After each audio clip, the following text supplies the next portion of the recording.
Parents skipped my baby shower to go wine tasting with my sister. She's the real daughter, Mom texted. I replied, got it. Consequences coming. The next day I got a notification, $2,000 transfer attempted from my account. I froze every card. 2 hours later she called me nonstop, but I had already started phase 2. The day of my baby shower I got dressed twice. Not because I couldn't decide what to wear, but because I was stalling. In my head I kept picturing them walking through the door. My mom with her overdone makeup and some loud compliment that's more about herself than me. My dad awkwardly hanging around the food table pretending he didn't want to be there. And my sister Amber making it about her somehow, like always. I kept checking the time. Then my phone. Then the time again. I kept telling myself they'd be late, but they'd come. They had to. I mean, how do you not show up to your own daughter's baby shower? The guests started arriving at noon. I kept a fake smile glued to my face while my stomach churned. The decorations were perfect. Tyler had helped me blow up balloons the night before, and our friends had helped set everything up that morning. There were little cupcakes with pale yellow frosting, gift bags, and a corner for baby books. It looked like something out of Pinterest. Everything except the people who should have been there. At 2:12 p.m. my phone buzzed. Not a call. A photo. It was my mom, dad, and Amber, sitting outside at a vineyard. Wine flights in front of them. Amber had her sunglasses on, and my mom was smiling like this was the best day of her life. My heart actually hurt for a second. I stared at the photo in complete silence. No caption. Just the picture. I texted my mom. Did you forget what today is? It took her 4 minutes to respond. Amber's had a hard year. She needed this. She's the real daughter anyway. You'll be fine. That sentence broke something in me. Not cracked, broke. Like something that had already been weakened for years finally just gave up. I sat there holding my phone thinking about every time I'd paid one of their bills. Every time I'd wired Amber her monthly $3,000. Every extra check I'd slipped to my parents to help cover their mortgage or get their car fixed. And they couldn't show up for one afternoon. For the birth of my first child's celebration. I didn't respond to her. I just stared out the window while people around me laughed and clinked plastic cups and handed me gifts. I was somewhere else. Tyler noticed immediately. He didn't say anything, just stayed next to me. I think he knew before I did what this meant. Not just disappointment.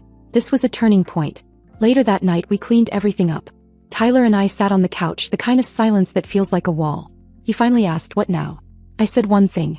Consequences. Coming. The next morning I was up early. I couldn't sleep. My mind kept playing back her words like a song on repeat. I checked my phone around 9:30 and got the notification.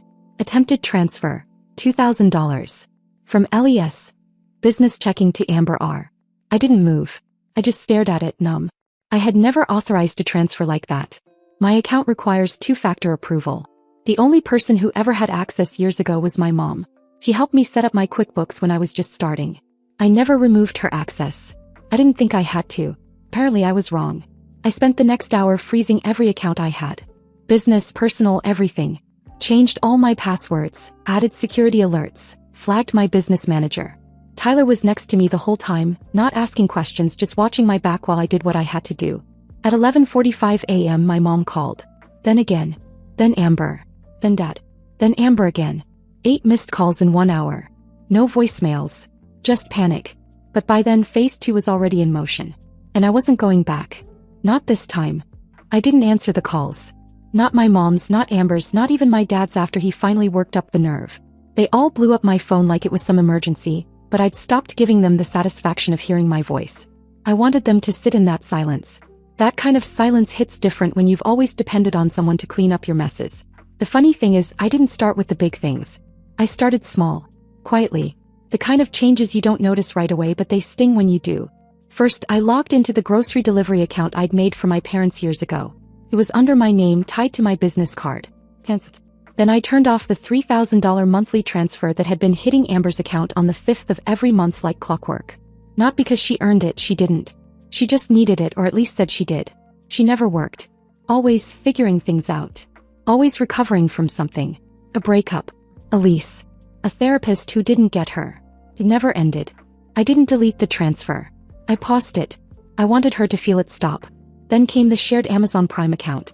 I changed the password and shut off all connected devices. I knew my dad used it for some subscription add-ons. Sports, old westerns. Whatever. Gone. Who? Cancelled. Spotify Premium Family Plan? Removed every name except mine and Tyler's. That night I told Tyler I wanted to wipe the slate clean. He didn't even ask what that meant. He just walked into his office, came back with a yellow legal pad and said, "Start listing everything." I sat there in sweatpants, 6 months pregnant, listing every single thing I had ever paid for that benefited them in some way. Cell phone plan, all 3 lines under my account. Health insurance gap payments, paid every quarter like clockwork. Property taxes last year, I covered their shortfall. Amber's therapy bills, every session billed to me. Uber gift cards, monthly since Amber said driving gave her anxiety.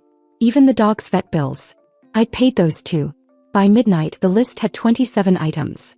Some big, some small. All mine. I didn't cry. I didn't even feel sad. Just stupid. For letting it get this far. The next morning the fallout started. My mom left a voicemail pretending like nothing had happened. "Hey sweetie, just wanted to check in. Haven't heard from you in a bit. Hope you're doing okay, love you." Like she hadn't skipped my baby shower to sip wine with my sister. Like she hadn't called Amber, the real daughter. Then Amber texted, "Hey, something weird happened with the account. Can you check?" I stared at it for a second then replied. I checked. It was weird. No reply. Later that day the calls shifted to people I hadn't heard from in months. My Uncle Mark called first. His voicemail was full of the usual nonsense about families sticking together and how I shouldn't punish people just because of one little misunderstanding. This man once asked me for $10,000 to buy into a silent stake in a gym that never existed. I blocked his number. The next day my Aunt Rachel texted Tyler. Not me, Tyler. Asking if everything was okay and saying she'd heard there was drama, and that maybe hormones were making me act out. Tyler handed me the phone and just said, "Say the word." I blocked her too. That night I got a notification. Amber had posted a story on Instagram. Black background, white font. Some people think having money gives them permission to control everyone. Newsflash. Family isn't a bank. Classic Amber. Playing the victim. Acting like I was some tyrant for deciding not to fund her lifestyle anymore. I didn't respond. I just screenshot it. For later. But it kept escalating. People from Tyler's side were getting pulled in now. His cousin texted him saying she saw something weird on Facebook about me abandoning my family while pregnant. His coworker asked if things were okay at home. Amber was spreading rumors so fast I didn't even have time to track them all. That weekend Tyler and I left town. Packed up the car, drove 2 hours north to a tiny Airbnb cabin in the woods. No reception. No Wi-Fi. Just quiet. The kind of quiet that doesn't make you anxious. He brought the first baby book we ever bought and a Polaroid camera. We made pancakes on a skillet and laughed at how bad the syrup tasted. For 48 hours we were completely unreachable. When we got back Sunday night my inbox had one new email. From my dad. Subject line, "Let's fix this." I opened it. One line. "You're going to regret this, Ellie." That was the last time I opened anything from him. After my dad's email, "You're going to regret this, Ellie," I sat still for a long time. Not angry. Just done. I'd been calm until that point, even methodical. But that one sentence made something shift. There wasn't going to be a "fix this" anymore. I was past the point of conversations. I didn't reply. Didn't forward it. I just printed it, highlighted the line in red and put it in a new folder in my filing cabinet. The same folder that now had the printout of the bank's fraud alert and a copy of my formal complaint. Because this wasn't a family problem anymore. This was a boundary problem. And I was finally treating it that way. That afternoon Amber called. I didn't answer. She called again. Then again. I let it ring out while I folded baby clothes that still smelled like the drawer they came in. Then I got the voicemail. She didn't sound angry. Not at first. She started with this half-hearted, nervous tone about how she didn't know mom and dad were skipping the baby shower until the last minute. How she assumed I was fine with it because I didn't say anything beforehand. Then she said it. "I mean, I don't get why this is such a big deal. It's just a party. You're overreacting. Just a party." That one line made me stop folding. I stood there in my living room with my hands on a onesie and realized she had no idea what this had cost me. None of them did. I'd spent years making sure they never felt the weight of their own choices, and this was the result. They thought love meant being available all the time without question. And when I stopped showing up they treated it like a glitch. The next morning I started the real cleanup. I called my bank again and pushed for a report on the attempted $2,000 transfer. After verifying my identity, they sent me a record of the device used to attempt it. Same IP address I had on file from when my mom helped me set up my accounting software years ago. Same city. Same device type. They didn't say it outright, but I knew what it meant. It wasn't Amber. It was my mother. I filed a fraud complaint. Not because I wanted charges pressed, but because I wanted it on record. I wanted a paper trail. Tyler said nothing the whole time, just sat next to me and quietly updated a spreadsheet with all our old shared accounts. Every entry had 2 columns, active or terminated. By noon everything was red. Everything was gone. Then came the legal part. Tyler and I filed a formal disassociation. Something our accountant told us about a few years ago when my parents had a scare with back taxes. It officially documented that I was no longer financially tied to them in any capacity. We drew up paperwork to remove them as emergency contacts. Even updated my will. There wasn't going to be any confusion later. And then came the messages. Not from them, this time it was the side characters. A cousin from Michigan I hadn't spoken to since Amber's last failed engagement messaged me on Facebook. Hey, I don't want to get in the middle, but your mom said you cut them off while they were struggling. She said you've changed since you got pregnant. Just wanted to check if everything's okay. Right. Because I changed. I didn't reply. I archived the message, then pulled up Amber's Instagram. She'd posted a story again. White text on a black background like a funeral announcement. When people have money, they forget who helped them when they had nothing. Sad. That was rich coming from someone who had never helped anyone. I didn't screenshot it this time. I didn't care anymore. The guilt wasn't sticking. I built my entire adult life around helping them feel secure, and the second I needed emotional support, not cash, not help, just presence, they treated it like an inconvenience. That night I emailed my mom. No emotion. No apology. Just this. Effective immediately, all financial assistance has ended. All shared accounts and logins have been removed. I have filed a fraud report regarding the attempted transfer from my account. Future attempts to access my finances will be reported. I suggest you do not contact me further unless it's through legal channels. This is no longer emotional. It's practical. We are done. I didn't CC Amber. I didn't even bother to tell my dad. At this point, they didn't deserve warnings. They deserved silence. For a few days after I sent that email, there was silence. No calls. No messages. No drama online. The house felt unnaturally calm. I could finally sleep through the night without my phone lighting up. I almost believed that maybe, just maybe, they'd accepted it. That they'd move on and leave me alone. But peace never lasts long in my family. On the 4th day, a box showed up on our porch. No return address, but the handwriting on the label made my stomach tighten. I recognized it instantly. My mom's looping cursive, the same she used on every birthday card since I was 10. Inside was an old photo album, the one from when Amber and I were kids. I hadn't seen it in years. Mom always claimed she'd lost it during their move. Taped to the cover was a note in her handwriting. Family doesn't throw family away. That was it. No apology. No mention of what she'd done. Just another guilt trip wrapped in nostalgia. I didn't even open the album. I put the box in the closet, shut the door, and told myself I wouldn't give her the satisfaction of a reaction. But later that evening, something worse happened. Tyler called from his office, his voice tight. Hey, did you apply for a loan in Arizona? Thought he was joking. Then he forwarded me the email. It was from a woman named Gretchen at a credit union in Tempe. She was just confirming a cosigner authorization. My name was listed as secondary on a $20,000 personal loan. My address. My social security number. My digital signature. I felt sick. Tyler opened the attached document and there it was. My forged signature. Not even a good forgery, just sloppy enough to look rushed. The primary applicant? My dad. My hands were shaking. I called the number from the email and got connected to their fraud department. The woman confirmed what we already knew. The application came from a familiar IP address. The same one that matched my parents' house in Scottsdale. They'd actually tried to use my identity. The same people I'd helped for years. The same people who couldn't even show up for my baby shower. I spent the next 3 hours on calls with my bank, the police, and an identity theft hotline. They told me to file a formal report, freeze my credit, and alert all 3 major bureaus. I did everything immediately. When the police officer came to our house, he asked if I wanted to press charges. I hesitated. Then Tyler answered for me. She's 6 months pregnant. They've been taking advantage of her for years. File it. That night, I finally got another text, this time from a number I didn't recognize. Amber, you really reported Dad? Are you insane? He's your father. He was just trying to help Mom with the bills. I stared at it for a long time before replying. He was a father. Not anymore. That's when the messages started flooding in. Paragraphs. Accusations. Amber calling me every name she could think of. She said I was jealous, vindictive, cold. She even wrote that my baby would grow up without grandparents because of my ego. But buried in the middle of all that rage was something that stuck out. Mom told me she only took the money because you owe her after everything she did for you growing up. That was it. The sentence that told me everything I needed to know. They didn't feel guilty. They felt entitled.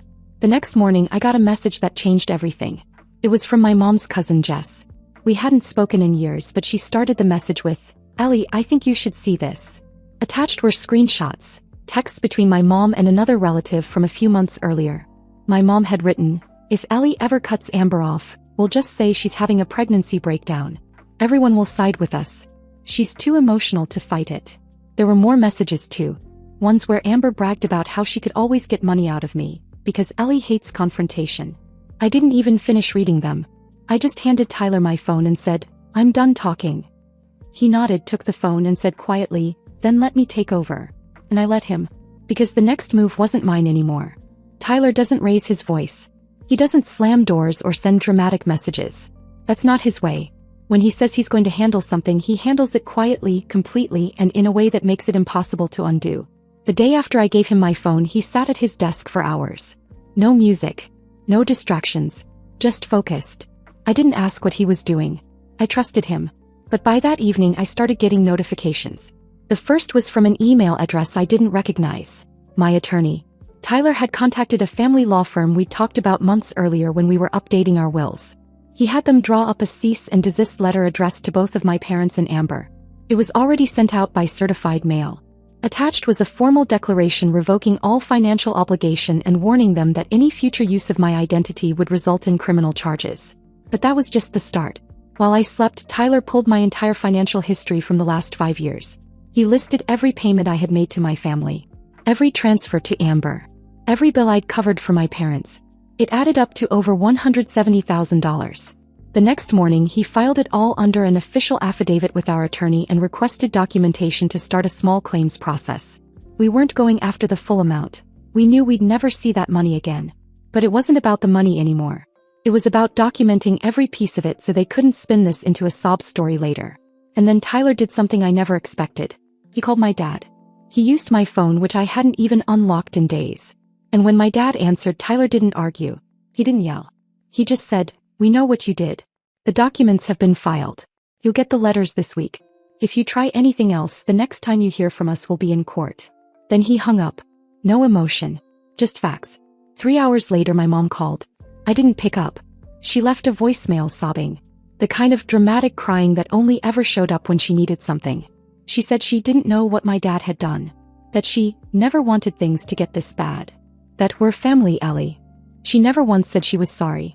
That night Amber tried a new tactic. She posted an old photo of the two of us on Instagram. Some throwback to when we were kids with a caption that said, "No matter what happens, you'll always be my sister. I'll be waiting when you stop being angry." The comments were full of sympathy. People saying how sad it was that our family had fallen apart. But here's the thing, it didn't fall apart. It was already broken. I just stopped holding the pieces together. Then 2 days later, something happened that even Tyler wasn't ready for. We got served.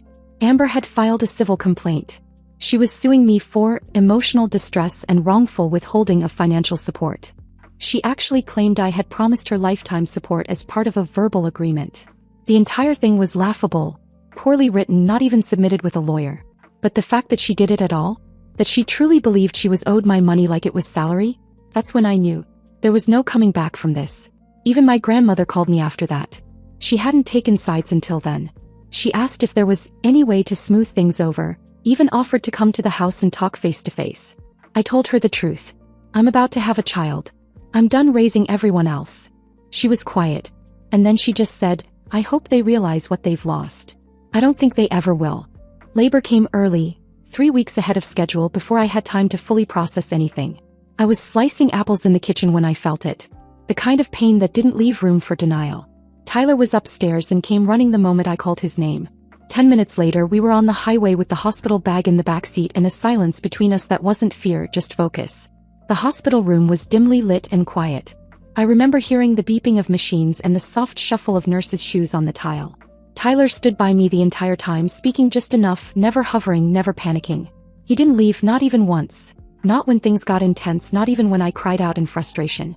At 4:17 a.m. our son arrived. 8 pounds, sharp cry, warm skin against mine. It didn't feel like a movie moment. It was better than that. It was real. It was messy and painful and terrifying and so full of relief I couldn't stop shaking. Tyler cried while holding him quietly, and I felt something inside me settle that had been off balance for years. I didn't think of my mom or dad right away. Not when they placed him in my arms, not when the nurse congratulated us, not when we took our first photo together as a family. They didn't cross my mind at all. They hadn't called. Hadn't texted. No flowers. Nothing. And that was fine. The next morning, I woke up to a cold breakfast tray and 2 missed calls from an unknown number. I ignored them. I was holding my son. He smelled like milk and clean blankets. Tyler had fallen asleep in the recliner with a pillow under his head and one hand resting on the crib like he couldn't bear to let go. Then around 10:30 someone knocked. A nurse opened the door halfway and whispered, "You have a visitor." I wasn't expecting anyone. I hadn't told anyone where we were except for one friend, and she'd already visited the night before. I was about to say no when I saw who stepped through the door. Amber. She looked different. No makeup. Hair pulled back. Clothes that didn't look picked for attention. She wasn't holding balloons or a gift. Just standing there like she didn't know what to say. I didn't speak. She took a slow step in and said, "I'm not here to fight. I heard you had him and I needed to come." I should have told her to leave. Should have called a nurse, pressed the little button, done something. But I didn't. She didn't ask to hold him. Didn't come close. Just looked. Then she said something that caught me completely off guard. "I was awful to you." I believed them. I believed I was owed something just because they kept telling me I was. I don't know who I am without that. But you're a good mom. I see that now. There was a pause. A long one. She looked like she wanted to say more but didn't know how. "I don't expect you to forgive me," she said. "But I just wanted to see him. Just once." She stayed for maybe 5 minutes. Didn't sit. Didn't touch him. Just stood quietly and looked at the life I'd built that she had no part in anymore. Then she whispered, "He's lucky to have you," and left. That was the last time I saw her. Tyler came back into the room 10 minutes later with a coffee and 2 granola bars. I told him Amber had been there. He didn't flinch. Just asked, "Do you want her around?" I looked down at our son who was sleeping now, completely unaware of the chaos that came before him. "Maybe someday," I said. "But not yet." My parents never showed. Not the next day. Not the day we were discharged. Not in the days or weeks that followed. Not even a single word from either of them. And you know what? That silence felt better than any apology they could have faked. We came home to a house that finally felt like ours. The locks had been changed weeks ago. The passwords reset. The accounts secured. No more leeches. No more guilt. Just me, Tyler, and our son. I sometimes catch myself staring at him when he sleeps, wondering what kind of world he's going to grow up in. What kind of family he'll know. One thing I'm sure of, he won't be raised to think love means sacrifice without limits. He won't be taught to confuse manipulation for care. I'm not angry anymore. I'm not broken. I'm just a mother now. And that's enough.